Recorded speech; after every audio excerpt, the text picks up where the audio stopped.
Seasonable তরকারি যেরকম সাজনা এখন মার্কেটে বের হয়েছে একদম নতুন নতুন। তো নতুন সাজনার তরকারি নিয়ে আজকে আমার রেসিপিটা শুরু হলো।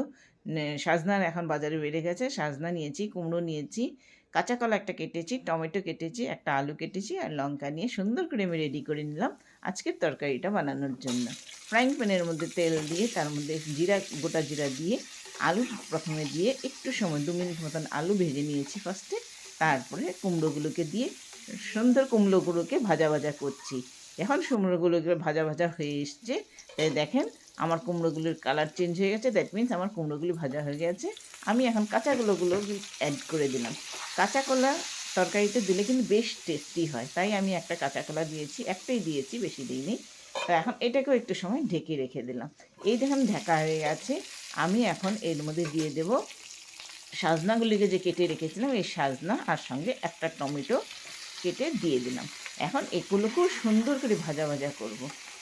এখন পর্যন্ত কোনো জল অ্যাড করিনি, কিন্তু জল দেব। কিন্তু এর মধ্যে একটা বলি, একটা সুন্দর মশলা রেডি করব। এই মশলাটাই কিন্তু দেখার জিনিস আজকে। একটা নতুন কিছু করার জন্য, যেহেতু সাজনাটা নতুন এনেছি, একটা কিছু নতুন করি বলে একটা নতুন জিনিসও অ্যাড করছি। সেটা হচ্ছে মশলার মধ্যে চিংড়ি মাছ। চিংড়ি মাছ এখানে একটুখানি আদা দিয়েছি, একটু টমেটো, লঙ্কা আরও চিংড়ি মাছগুলোকে দিয়ে মিক্সির মধ্যে পেস্ট করে নেব। দেখবেন কি সুন্দর হবে তরকারিটা। তো মিক্সি পেস্ট করে নিলাম, কি সুন্দর কালার এসছে। এখন আমি দেখছি তরকারিটাও মোটামুটি ভাজা হয়নি এখনও, আরেকটু ভাজা হবে। তো এর মধ্যে ভাবছি এখন দিয়ে দিই আমার যেগুলো গুঁড়ো মশলা। গুঁড়ো মশলার মধ্যে ফার্স্ট দিয়ে দেবো লবণ। লবণটা নিয়ে দিয়ে দিলাম লবণ। এবার দিয়ে দিব আমি জিরার গুঁড়া আর সঙ্গে একটু হলুদ দিয়ে এখন একটু নাড়াচাড়া করে আবার ঢেকে রেখে দেবো। সুন্দর করে নাড়াচাড়া করব। এখনও কিন্তু জল দেইনি। তা এখন কিন্তু আমার মশলাটা তো দিতে হবে না, যেই মশলাটা আমি মিক্সিতে করে রেখেছি এই মশলাটা দেব। তো এটা একটুখানি আরেকটু হোক, ঢেকে রেখে দেবো। এখন দেখেন ঢাকনাটা খুলে দেখছি যে মোটামুটি হয়ে এসছে।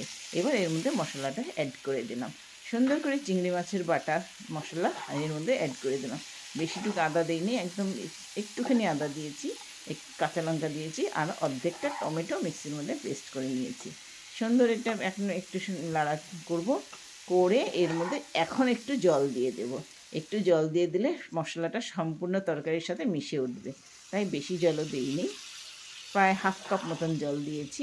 আপনারা যদি মাখা মাখা খেতে চান আরেকটু জল দিয়েও দিতে পারেন, তাহলে একটু ঝোলঝোল মাখা মাখা হবে।